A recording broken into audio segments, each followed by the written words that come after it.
Hello నమస్తే. ఈరోజు తెలంగాణ వార్తాపత్రికలో వచ్చిన వార్తలు, ఆ వార్తల వెనుకున్న వాస్తవాలను విశ్లేషించే ప్రయత్నం చేద్దాం. ముందుగా టిఫిన్ తినలేము, కాఫీ తాగలేము. హోటళ్లకు గ్యాస్ స్ట్రోకు. హైదరాబాద్‌లో రూ. 3,315కి చేరిన వాణిజ్య సిలిండర్ రేటు. కొరత సాగుతో ఇప్పటికే ప్రైవేట్ డీలర్ల దోపిడీ.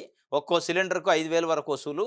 మెనూలో కోత, ధరల పెంపుతో నెట్టుకొస్తున్న హోటళ్లు. తాజా భారీ పెంపుతో హోటళ్ల, రెస్టారెంట్లపై తీవ్ర ప్రభావం. భోజనము, అల్పాహారము ఆహ్, ప్రియము అని చెప్పి ఒక వార్తని టిఫిన్ తినేది లేదు, కాఫీ తాగేది లేదు. వాణిజ్య సిలిండర్ పైన ఒకే ఒకే రోజు, ఒకే దఫా రూ. 993 పెంచారు. అది ఇప్పుడు రూ. 3,315 హైదరాబాదులో ఉంది. రాష్ట్ర వ్యాప్తంగా కూడా అరౌండ్ ఒక రూ. 50 అటు ఇటుగా అదే రేట్ ఉంటది. రూ. 3,315కి అరౌండ్‌గా. ఈ రూ. 993 ఎకాఎకిన ఒకటే రోజు పెంచటం. అది కూడా 5 రాష్ట్రాల ఎన్నికలు పూర్తయిన నెక్స్ట్ డే. ఫలితాలు కూడా రాలే. అంటే దీనికోసం ఆపారు. లేదంటే ఎప్పుడో పెంచాలా. బెంగాలు, పశ్చిమ బెంగాలు, తమిళనాడు, కేరళ ఈ ఈ సంబంధించిన ఎన్నికలు, అస్సాం ఎన్నికలున్నాయి కాబట్టి, ఎన్నికల్లో నెగెటివ్ వస్తది కాబట్టి ఆపారు. రాహుల్ గాంధీ, కాంగ్రెస్ పార్టీ పదే పదే చెప్తున్నది. ఎన్నికలు అయిన వెంటనే మరుక్షణమే పెట్రోలు, డీజిలు, గ్యాస్ ధరలు పెంచుతారని. ఇంక పెట్రోల్, డీజిల్ పెంచలేదు గానీ గ్యాస్ పెంచారు. 993. ఈ 993కు ఒక లింక్ ఉంది. 2014లో నరేంద్ర మోడీ గారు ప్రధానమంత్రిగా ప్రమాణ స్వీకారం చేసేటప్పుడు వాణిజ్య గ్యాస్ సిలిండర్ ధర 993. నియర్లీ కొంచెం అటు ఇటుగా ఉంది అప్పుడు. వారు సీట్లోకి ఎక్కేటప్పుడు 993 అసలు ధర. ఇప్పుడు పెంచింది 993.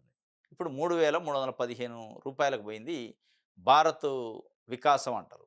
వికసిత్ భారత్ అంటే ఇదేనా? అంటే సామాన్యుడు వాడే గ్యాస్ ధరలు 3 వంతులో, 4 వంతులో పెరిగితే వికసిత భారత్ ఎట్లయిద్ది? వికాసం ఎట్లయిద్ది? అంటే ఇది వాణిజ్య గ్యాస్ సిలిండర్ కదా అంటారు. వాణిజ్య గ్యాస్ సిలిండర్ కాదు, డొమెస్టిక్ కూడా పెరిగింది. ఇప్పుడు పెరగకపోవచ్చు, గతంలో పెరిగింది. సరే, వాణిజ్య గ్యాస్ సిలిండర్ ఎఫెక్ట్ ప్రజల పైన ఉండదా? సామాన్యుల పైన ఉండదా అంటే ఉంటది.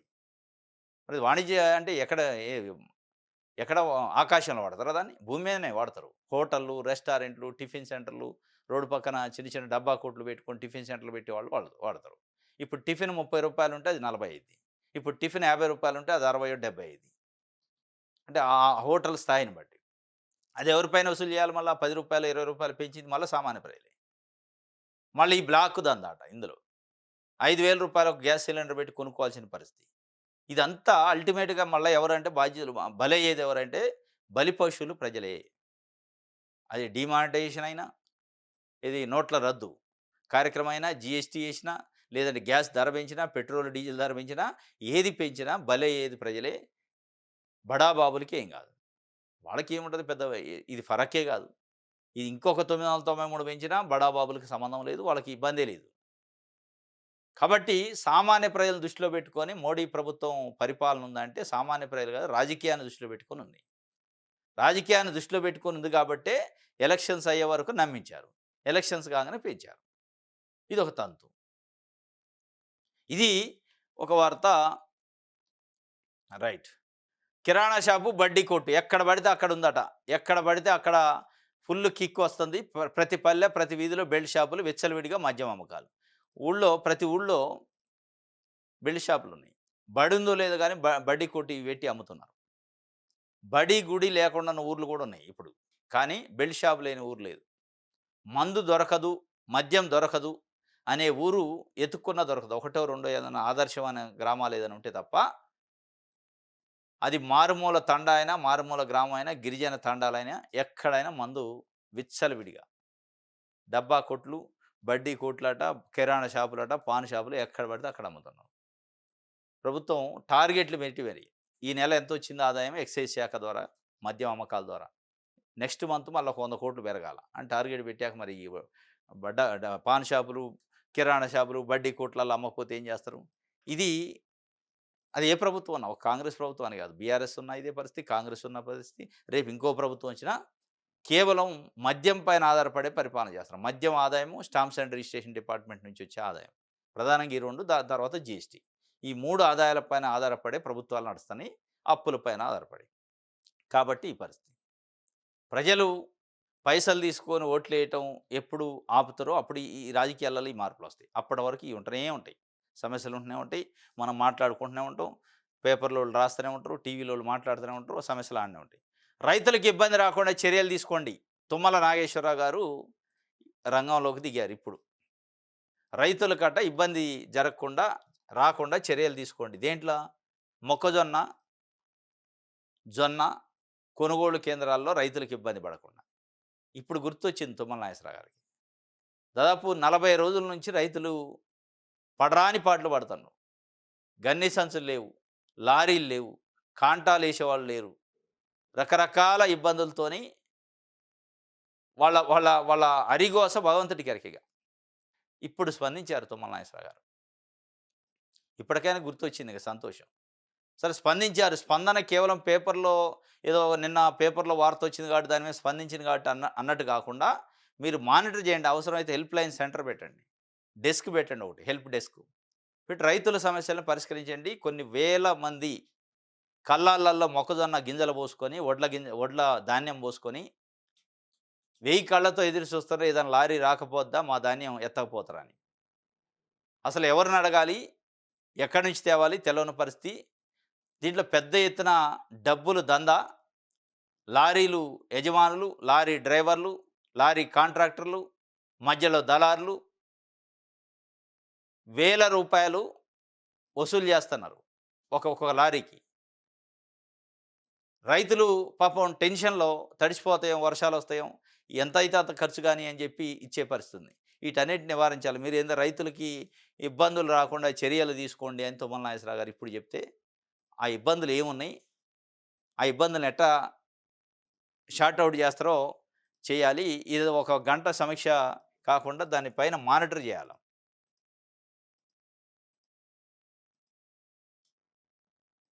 ఇది సాక్షికి సంబంధించి వెలుగు పేపర్‌లో. రైట్. జీఎస్టీ వసూళ్లో తెలంగాణ రికార్డ్ అట. ఏప్రిల్‌లో కమర్షియల్ ట్యాక్స్ రాబడి 7,570 కోట్లు. ఒక జీఎస్టీ నుంచే 4,621 కోట్లు. గతేడాది ఏప్రిల్‌తో పోలిస్తే 35% అదనం. దేశవ్యాప్తంగా భారీగా పెరిగిన జీఎస్టీ వసూళ్లు. జీఎస్టీ వసూళ్లలో తెలంగాణ రికార్డు బద్దలు చేసింది.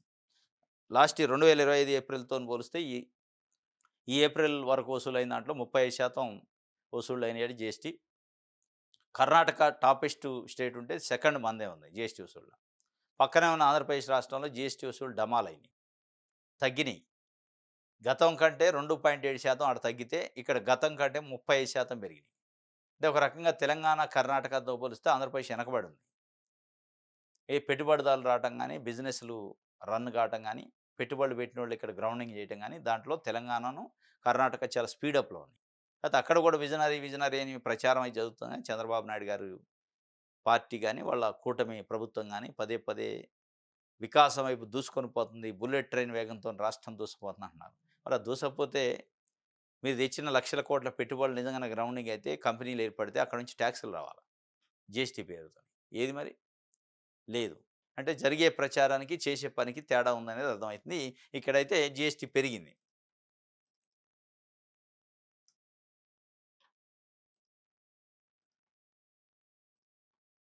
హ్మ్.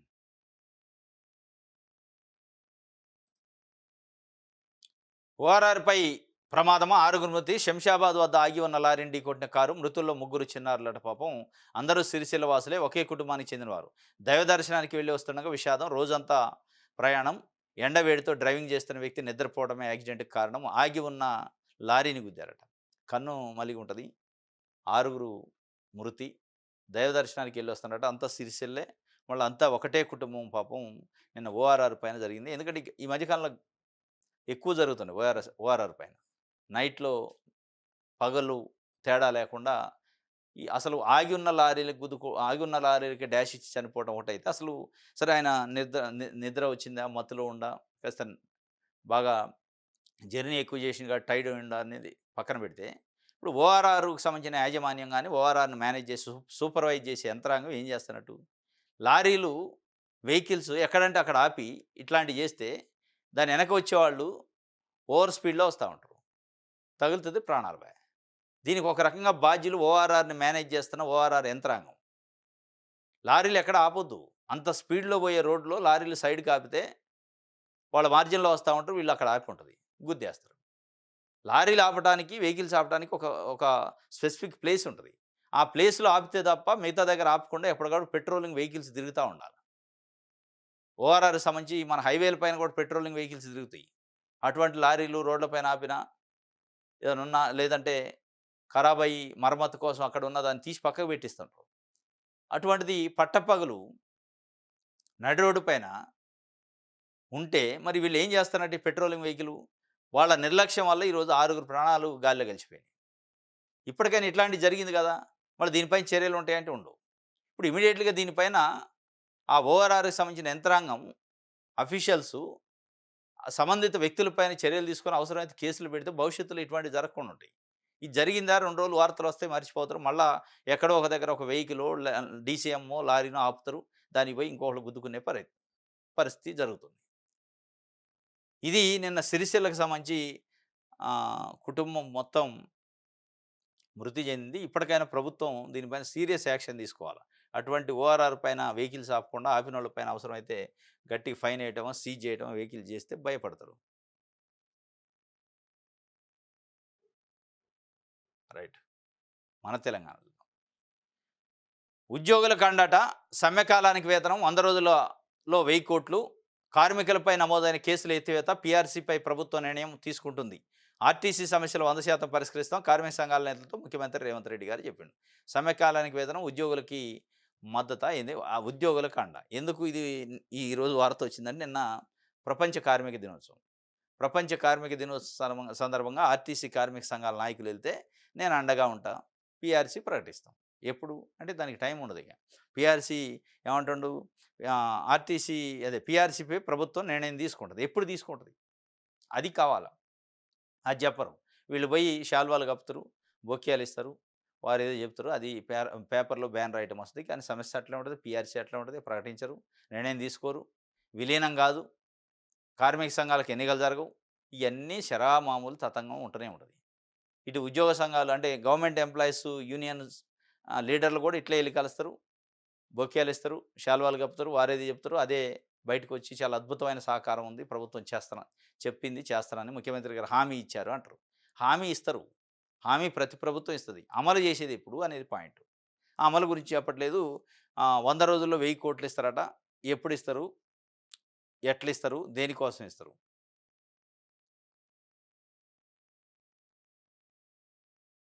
రైట్. బోనస్‌కి పాతరేనా రైతులకు ఇచ్చిన హామీల్లో ప్రభుత్వం ఘోర వైఫల్యం.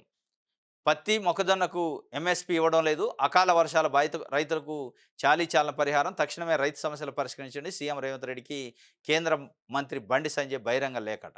బోనస్ పాత్రేనా? సన్న వడ్లకిచ్చే బోనస్ పాతరేశారంటే అది ఇప్పుడైతే నడుస్తుంది గానీ పూర్తిగా పాతరేయలేదు గానీ, అంటే బోనస్ ప్రకటన చేసినప్పుడు కాంగ్రెస్ పార్టీ అధికారంలోకి వచ్చిన కొత్తలో ఇచ్చినట్టు ఇయ్యట్లే.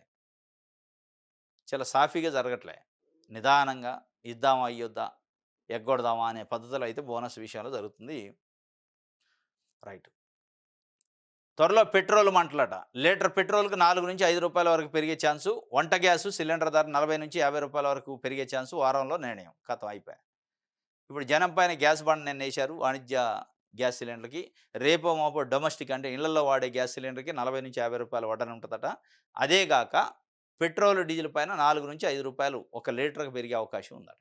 ఇవన్నీ పశ్చిమ బెంగాలు, కేరళ, తమిళనాడు ఎన్నికల కోసం ఆపారు. ఉగ్గబట్టుకొని ఆపింది కేంద్ర ప్రభుత్వం. ఎప్పుడో పెంచాల్సినయి.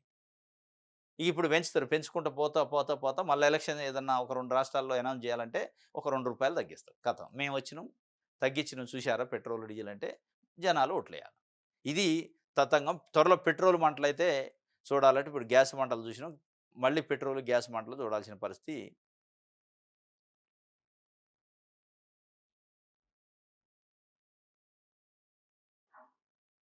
కౌంటింగ్ సిబ్బందిగా పీఎస్సీ ఉద్యోగులు సవాల్ చేసిన టీఎంసీ నేడు సుప్రీంకోర్టులో విచారణ.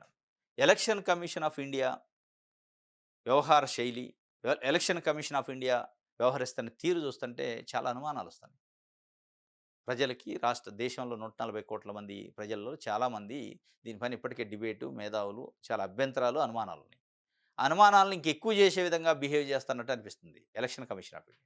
పశ్చిమ బెంగాలు, తమిళనాడు, కేరళ, అస్సాము, పుదుచ్చేరిలో ఎన్నికలు జరిగాయి. ఈ మిగతా ఎక్కడా లేనిది ఒక పశ్చిమ బెంగాల్లో సెంట్రల్ గవర్నమెంట్ ఎంప్లాయీస్‌ని పెట్టి ఓట్లు లెక్కిపిస్తారట. స్టేట్ గవర్నమెంట్ ఎంప్లాయీస్‌ని దాంట్లోంచి డిలీట్ చేశారట. మినహాయించారు. అనుమానాలు రావా? ఎందుకు సెంట్రల్ గవర్నమెంట్ ఎంప్లాయీస్‌తోనే ఓట్ల లెక్కింపు జరగాల? స్టేట్ గవర్నమెంట్ ఎంప్లాయీస్‌తోని జరగకూడదా? స్టేట్ గవర్నమెంట్ ఎంప్లాయీస్ పనికిరారా? అంటే దీని వెనక ఏం జరుగుతుంది? కేవలం సెంట్రల్ గవర్నమెంట్ ఎంప్లాయీస్‌తోనే ఓట్ల లెక్కింపు అంటే ఓట్ల లెక్కింపులోనో, ఓట్లు జరిగే ఎన్నికల విధానంలోనో ఏమన్నా తేడాలు చేశారా? ఆ తేడాలు ఏమన్నా బయటపడతాయనా? ఈవీఎంల్లో ఏమన్నా ఇటు తట్టు అటు తిరిగి చేశారా? అవి ఏమన్నా బయటికి రాకుండా ఉండాలంటే సెంట్రల్ గవర్నమెంట్ ఎంప్లాయీస్‌తోని చేస్తేనే బయటికి రాకుండా ఉంటాయి అని చెప్పి ఎన్నికల సంఘం భావిస్తుందా? అనుమానాలు రావా? దీనిపైన నిన్న నిన్న పశ్చిమ బెంగాల్ హైకోర్టులో పిటిషన్ ఏశారు. హైకోర్టు ఏం చెప్పిందంటే, ఎందుకు వాళ్ళని మినహాయించారు అని అడిగింది. క్వెషన్ ఏసి వదిలేసింది. ఇది మీడియాకి ఇట్లా క్వెషన్ ఏసి వదిలేసినాడు. ఆర్డర్ ఇయలే. కాబట్టి మళ్ళా సుప్రీం కోర్టులో పిటిషన్ ఏశారు. ఈరోజు ఆ పిటిషన్ హియరింగ్ ఉంది. ఇంత దారుణంగా డైరెక్ట్‌గా 140,00,00,000 మంది ప్రజలు చూస్తుండగా, మీరొక పక్షపాత ధోరణిలో ఒక రాష్ట్ర ప్రభుత్వానికి సంబంధించిన మొత్తం ఉద్యోగులను దాని నుంచి డిలీట్ చేస్తే ఏమనుకోవాలి? అనుమానాలు రావా ఎన్నికల సంఘం పైన, ఈవీఎంల పైన, ఈవీఎంల అవకతవకల పైన? ఇదే కదా 2024 పార్లమెంట్ ఎన్నికల్లో జరిగిన దాంట్లో అనేక మంది ఆరోపిస్తుంది. ఇదే కదా పక్కనే ఉన్న ఒరిస్సాలో, పక్కనే ఉన్న ఆంధ్రప్రదేశ్‌లో 2024 ఎమ్మెల్యే ఎన్నికల్లో జరిగిన అవకతవకలు, పోలింగ్ పర్సెంటేజ్ నైట్ 8 తర్వాత విపరీతంగా పెరగటం, ఈవీఎంల పైన అనుమానం, ఇవన్నీ ఇంకా బలం చేకూర్చే విధంగా మీ నిర్ణయాలున్నాయి. దేనికోసం పశ్చిమ బెంగాల్ రాష్ట్ర ప్రభుత్వ ఎంప్లాయీస్‌ని మినహాయించారు. దాని వెనక ఉన్న కుట్ర అయింది. ఇది ఈరోజు సుప్రీంకోర్టులో ఉంది. పీఎస్సీ ఉద్యోగుల కౌంటింగ్ నుంచి తీసేశారట. అదే పీఎస్సీ ఉద్యోగులు మాత్రమే, అంటే సెంట్రల్ గవర్నమెంట్ ఉద్యోగులు మాత్రమే, స్టేట్ గవర్నమెంట్ ఉద్యోగులు అవసరం లేదని మినహాయించిందట ఎన్నికల సంఘం.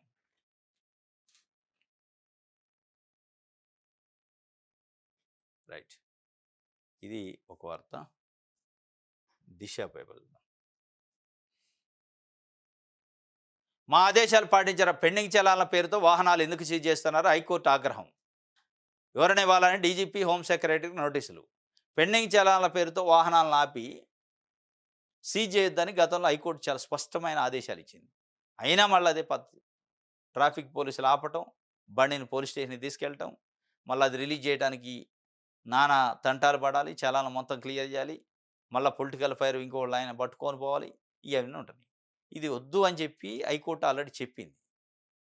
పెండింగ్ చలాన్లుంటే చలాన్ జనరేట్ చేసి ఇవ్వండి, వాళ్ళు పే చేసుకుంటారు. దానికోసం వెహికల్‌ని సీజ్ చేయొద్దని చెప్పింది. అయినా గానీ, లేదు మేము సీజ్ చేస్తామని చేస్తాం. నేను హైకోర్టు మళ్ళా ఆగ్రహం వ్యక్తం చేశాను. డ్రంక్ అండ్ డ్రైవ్‌లో వెహికల్ ఏదైనా పట్టుబడ్డా సీజ్ చేయడానికి వీల్లేదని కూడా గతంలో హైకోర్టు చెప్పింది. డ్రంక్ అండ్ డ్రైవ్ చేస్తున్న డ్రైవర్‌ని తీసి పక్కన పెట్టి కూర్చోబెట్టి, వాళ్ళ కుటుంబ సభ్యులకో, వాళ్ళ సన్నిహితులకో ఇన్ఫార్మ్ చేసి, వాళ్ళని పిలిపించి, ఆ వెహికల్ వాళ్ళకి హ్యాండ్ ఓవర్ చేసి పంపించాలి తప్ప సీజ్ చేసే అసలు సీజ్ అనేది లేదిక. అయినా సీజ్ చేస్తున్నారంటే నిన్న హైకోర్టు మళ్ళా సీరియస్ అయింది. బాటిల్ పైన ₹100 పెంపట కసరత్తు చేస్తున్నట్టు రాష్ట్ర ప్రభుత్వం. ఈ నెలలోనే లిక్కర్ ధరలపై సమీక్ష. బాటిల్ పైన మళ్ళా తాగేవాళ్ళకి కూడా వడ్డన. ఇప్పుడు గ్యాస్ సిలిండర్ పైన ఏశారు. రేపో మాపో పెట్రోల్, డీజిల్ పైన ఏస్తారు. డొమెస్టిక్ సిలిండర్ పైన ఏస్తారు. ఇక బాటిల్ పైన కూడా ఎందుకు మినహాయింపని దానిపైన కూడా ₹100 ఒక ఫుల్ బాటిల్ పైన ₹100 పెంచేసి మళ్ళా ప్రభుత్వం వడ్డన కార్యక్రమం మద్యం పైన చేస్తుందట. ఇది ఒక వార్త. బాటిల్ పైన బాటిల్‌దుందిగ. అంటే మద్యం రాయుళ్ళది వంతొస్తుంది. రైట్. నెక్స్ట్ ఆంధ్రప్రభ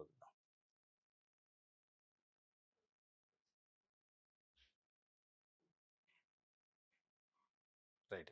వాతల షురు. వాతలంటే ఇదే సిలిండర్ ధర పెంపు. నేను ముందే చెప్పాను రాహుల్ గాంధీ అంటుండు, ప్రజలు ఓట్లేసిన తర్వాత కేంద్రం జూలు విధించింది. టీ స్టాల్స్, హోటల్స్, దాబాలు దెబ్బతింటాయి. పెట్రోల్, డీజిల్ ధరలు కూడా పెంచుతారు అని చెప్పి రాహుల్ గాంధీ చెప్తుండు. ముందే ఊహించిండట. నేను ముందే చెప్పినా అయినా మీరు వినలేదని ప్రజల్ని ఒక రకంగా చెప్పే ప్రయత్నం చేస్తాం. రైతాంగాన్ని ఆదుకోండి, లేదంటే రైతు ఉద్యమం చేస్తామని ముఖ్యమంత్రికి కేంద్ర మంత్రి బండి సంజయ్ లేఖ రాసింది, ఒక వార్త ఇచ్చారు.